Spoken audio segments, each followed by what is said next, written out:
Most of us have probably been annoyed by advertisements at some point in our life. We have to wait for ads to play before we can watch most YouTube videos.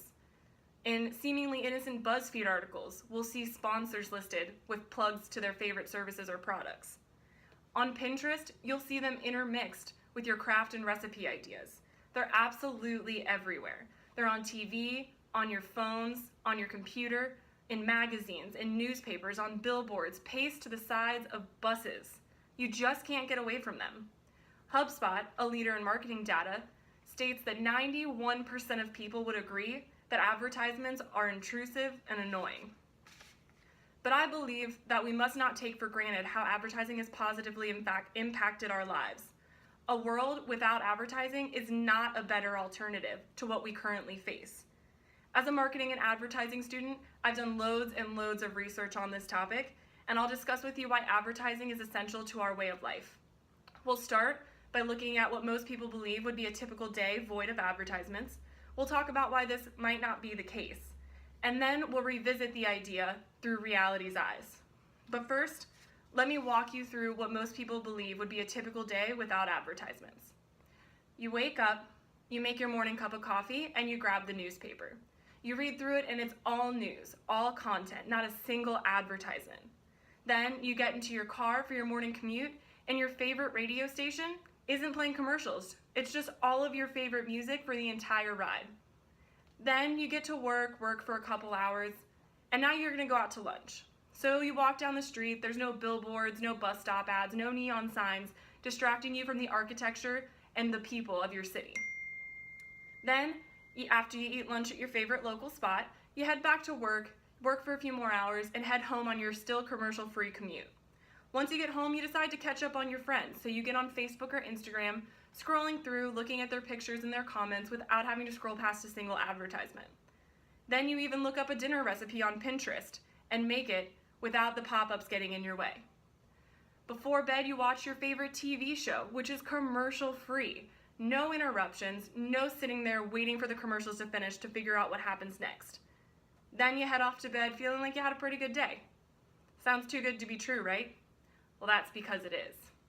Let's talk about how most of the popular media would be affected in a world without advertising. Now, the most popular news forums rely on advertisements to bring their content to us. According to Pew Research Center for Journalism and Media, Fox News was the revenue leader in 2016. They received 37% of their revenue from advertisements. So if advertisements didn't exist, they'd have to start charging their affiliate stations 37% more for its content. And who do you think that gets passed down to? That's right, your cable bill will start to go up as channels have to start charging more.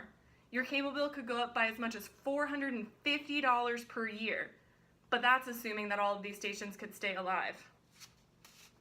According to Teads, the #1 video advertising marketplace, and Michael Keith, the author of the book The Radio Station, say that 63% of revenue from newspapers and 70% of radio revenue comes from selling advertising spots.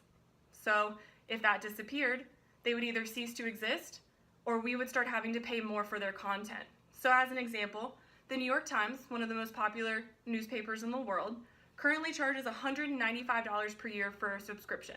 That includes every paper issue as well as infinite content on their digital pages.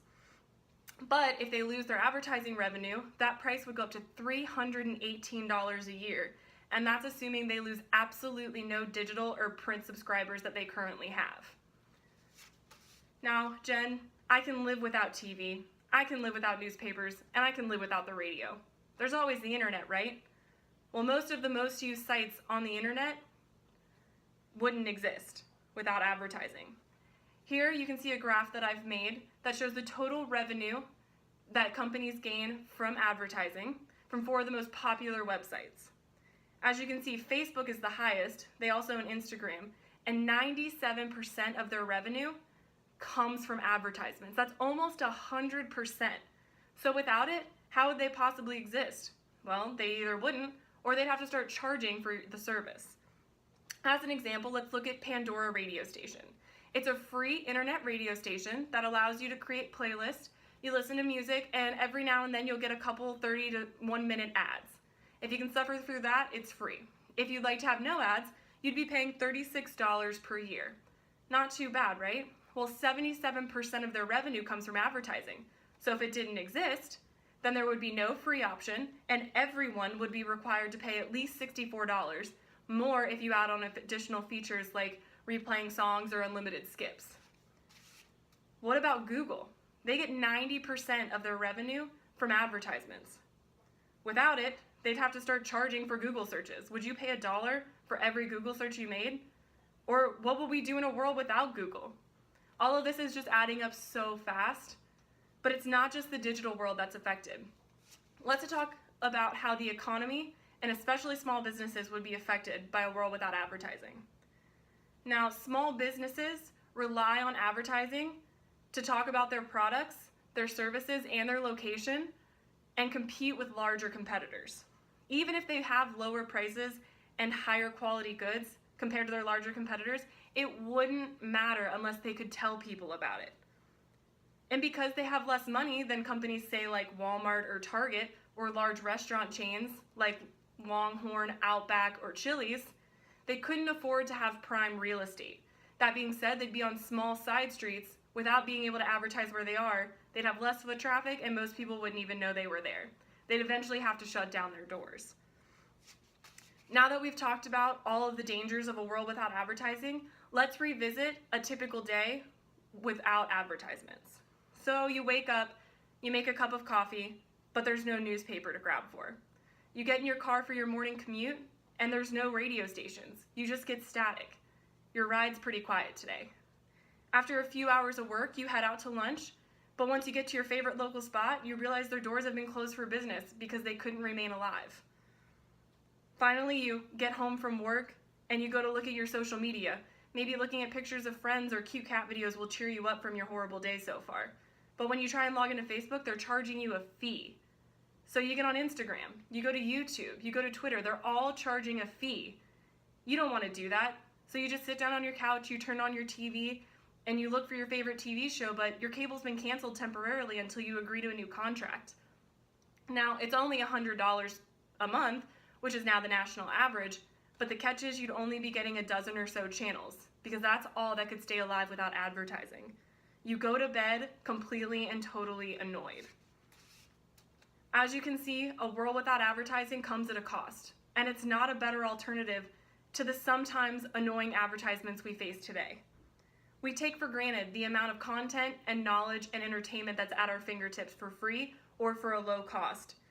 And we also take for granted how advertisements help small businesses survive in the marketplace and give us more variety.